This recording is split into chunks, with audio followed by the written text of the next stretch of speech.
Welcome back, students. Students, in today's class, we will discuss about chapter number 17, garbage in, garbage out. जैसा कि हम लोगों ने अपने प्रीवियस क्लासेस में प्लास्टिक के बारे में, गार्बेजेस के बारे में पढ़ा. So let's see about the disposal of plastics. Plastic की बात करें बेटा, तो जब ये इंट्रोड्यूस हुआ था तो ये लोगों ने बहुत तारीफ की थी. एक वंडर मटेरियल की तरह था लोगों के लिए. और आज की बात हम करें तो आज प्लास्टिक्स जो हैं, इनका यूज़ जो है बहुत ही बड़ा रूप ले चुका है. Clear? Even in every field if you observe, आप यही पाएंगे कि प्लास्टिक का यूज़ हो रहा है.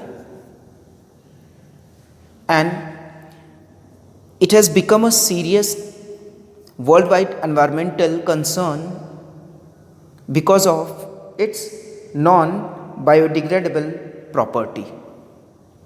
क्योंकि भाई ये डिकम्पोज नहीं हो पाता है, डिके नहीं हो पाता है, और इसका यूज़ भी वाइड स्प्रेड हुआ है. So, what will happen if plastics has been disposed in a careless manner? यदि केयरलेसली प्लास्टिक का डिस्पोजल किया गया तो क्या हो सकता है? Let's see. First thing is careless disposal can choke drains. Careless disposal जो होता है बेटा, ये क्या कर सकता है? ड्रेन्स को ब्लॉक कर सकता है. It can also block the soil. ये सॉयल को भी ब्लॉक कर देगा बेटा, जिसकी वजह से सॉयल में वाटर का एब्जॉर्प्शन बंद हो जाएगा.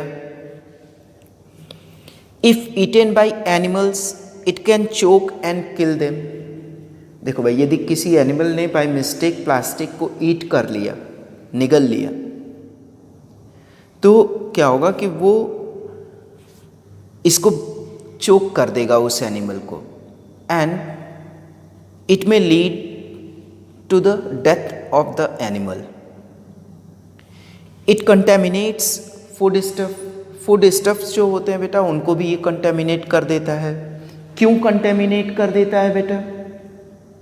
Because of poisonous dyes getting absorbed into food. जो प्लास्टिक बनता है बेटा, इसमें पॉइजनस डाइज होती हैं जो कि फूड में एब्जॉर्ब हो जाएंगी. That is harmful for us. Next thing, हमने कहा कि ये डिकम्पोज नहीं होगा. So let's burn the plastic. तो बेटा, जब हम इसे बर्न करेंगे, it produces harmful gases that causes air pollution and various health problems. और आपको बता दें बेटा कि इंडिया के कुछ स्टेट्स में प्लास्टिक का जो यूज़ है, इसको बैन किया गया था. And it achieve success too, और ये सक्सेसफुल भी रहा था. बट आज भी क्या है बेटा, प्लास्टिक्स का यूज़ बैन है, but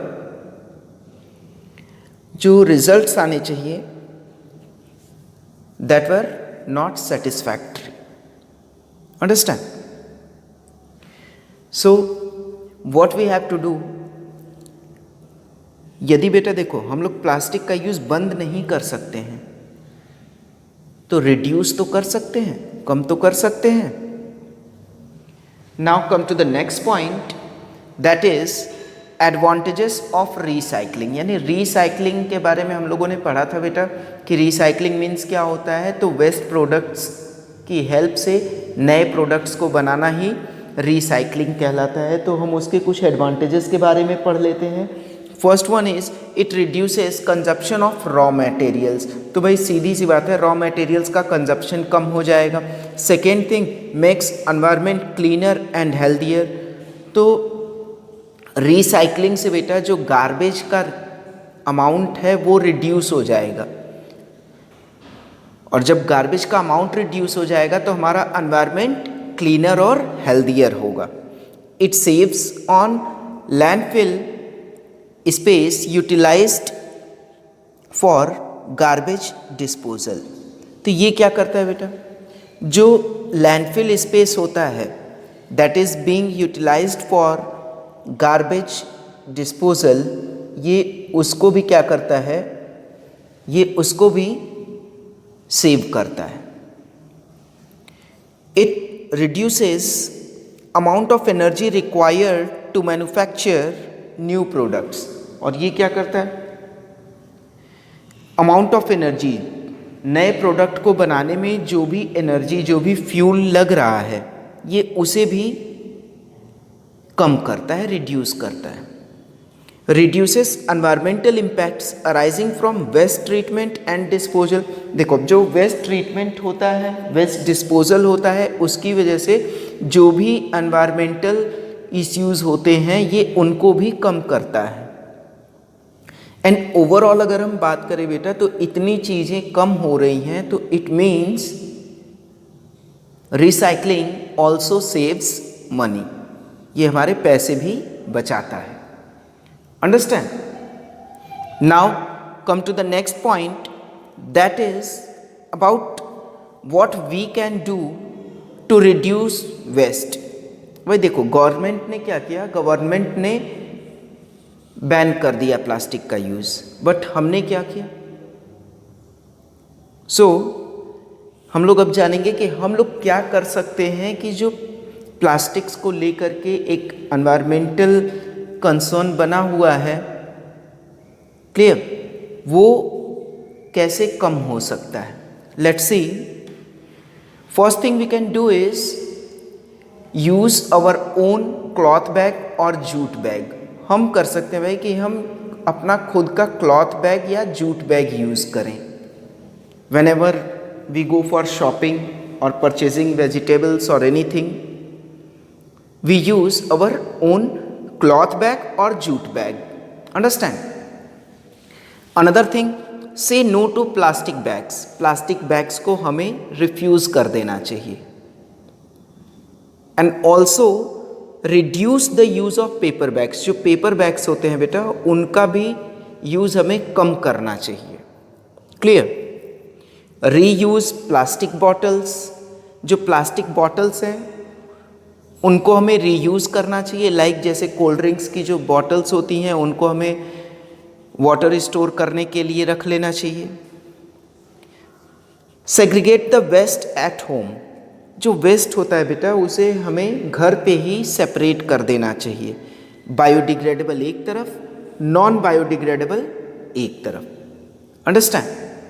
so that it can be disposed in a proper way. Make a compost pit in the garden. यदि आपके पास गार्डन है तो आपको वहाँ पे एक कंपोस्ट पिट बना देनी चाहिए, जिसमें कि आपके घर से निकलने वाला जो भी बायोडिग्रेडेबल वेस्ट है आप उसमें उसे डाल सकें। Understand? Another thing, use municipal beans.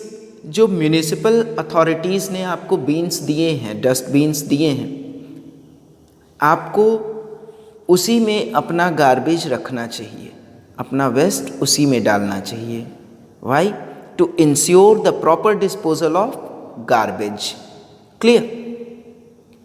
Use dustbins to throw waste. देखो, जब हम लोग कहीं बाहर जाते हैं, पिकनिक पे जा रहे हैं, मूवी देखने गए, शॉपिंग के लिए गए, तो वहाँ जाने के बाद यदि हम कोई फूड स्टफ खरीदते हैं, कुछ खाते हैं, तो जो रैपर्स होते हैं, प्लेट्स होती हैं, अगर वो डिस्पोज करने लायक हैं तो हमें उसे प्रॉपरली डस्टबिन में ही फेंकना चाहिए। We do not have to litter them anywhere. Understand? And sell all the items that can be recycled. देखिए, यदि आपने अपने घर से कोई वेस्ट निकाला जो कि आपके यूज़ में नहीं आने वाला है, तो आपको उसमें ये देख लेना चाहिए कि कौन कौन से इसमें ऐसे आइटम्स हैं जो कि रिसाइकल हो सकते हैं, तो आपको उन्हें सेपरेट कर देना चाहिए और सेल कर देना चाहिए, जिससे कि वो रिसाइकल हो सके। अंडरस्टैंड? सो ओवरऑल बेटा, मैंने आप लोगों को ये बताया यहाँ पे, या हमने ये सीखा कि we have to remember the 4 R's। 4 R's को हमें हमेशा याद रखना चाहिए। कौन कौन से 4 R हैं बेटा? First one is refuse, second one is reduce, third one is reuse and last one is recycle. So अब रिफ्यूज हमें क्या करना चाहिए? Refuse things that increase garbage, यानी उन चीज़ों को हमें रिफ्यूज कर देना चाहिए जिससे कि गार्बेज बढ़ता है। Reduce garbage by consuming less and throwing less, यानी गार्बेज को कम करना चाहिए। कैसे कम कर सकते हैं? Consume less and throw less.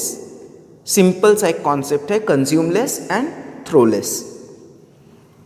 Third one is reuse. तो रीयूज बेटा, at all the times it is not possible to reuse each and every item, but whenever possible we have to reuse that item। and recycle, आप लोग अच्छी तरह से जानते हैं recycle बेटा हमको जो भी प्रोडक्ट्स बन सकते हैं, न्यू प्रोडक्ट्स फ्रॉम वेस्ट, वो हमें रिसाइकलिंग के प्रोसेस से बना लेने चाहिए या फिर हमें उसे सेल कर देना चाहिए टू द करेक्ट पर्सन जो कि उसे रिसाइकल करके एक नया प्रोडक्ट बना सके। अंडरस्टैंड?